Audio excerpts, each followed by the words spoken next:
তো দেখো বন্ধুরা, এখন কটা বাজে বলো তো? বিকেল 5টা বাজে। বিকেল 5টার সময় আমার বর নিয়ে এসছে মাছ।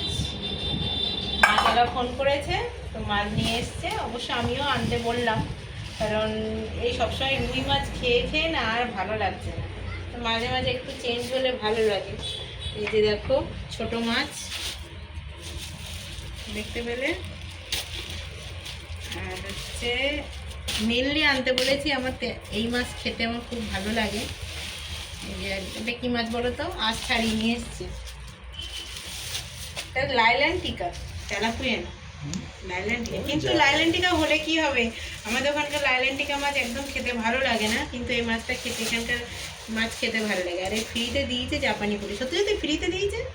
এই আগের বার এই মাছ কত এনেছিল বন্ধুরা, সে কি বলবো। এই জাপানি পুটি একদম আমাদের খেতে একদম ভালো লাগে।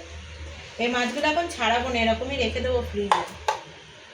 ছাড়াতে গেলে অনেক সময় লাগবে। আঁশটা কি বলো তো, জ্যান্ত মাছে তো আঁশটা উঠতে চাইবে না, তো ওই জন্যে আঁশটা এখন ছাড়াবো না, এরকম ফ্রিজে রেখে দেবো বক্সে করে, কালকে সকালে কাটবো। তো চলো মাছ টাছগুলো কেটে নিই। একটাই ভালো কাজ করেছে, আঁশগুলো ছাড়িয়ে নিয়ে এসছে।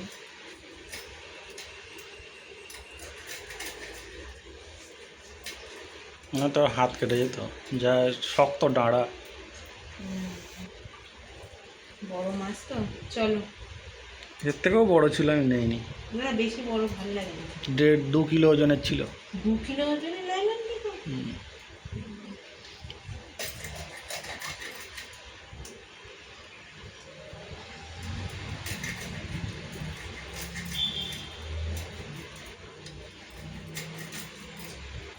তাহলে এখান থেকে মাছ, এরা মাছটা না ঠিকঠাক কাটতে পারে না, ওই জন্যই আমি বলি মাছ কেটে আনতে হবে না। ওরা এমনভাবে পিস করে না, ভালো লাগে। তো চলো এই মাছটা কি করে কাটবো দেখি। বড় মাছ, চলো টাটা।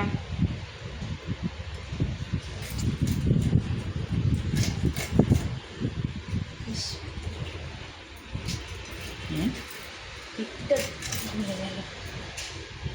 তিত হয়ে যাবে না?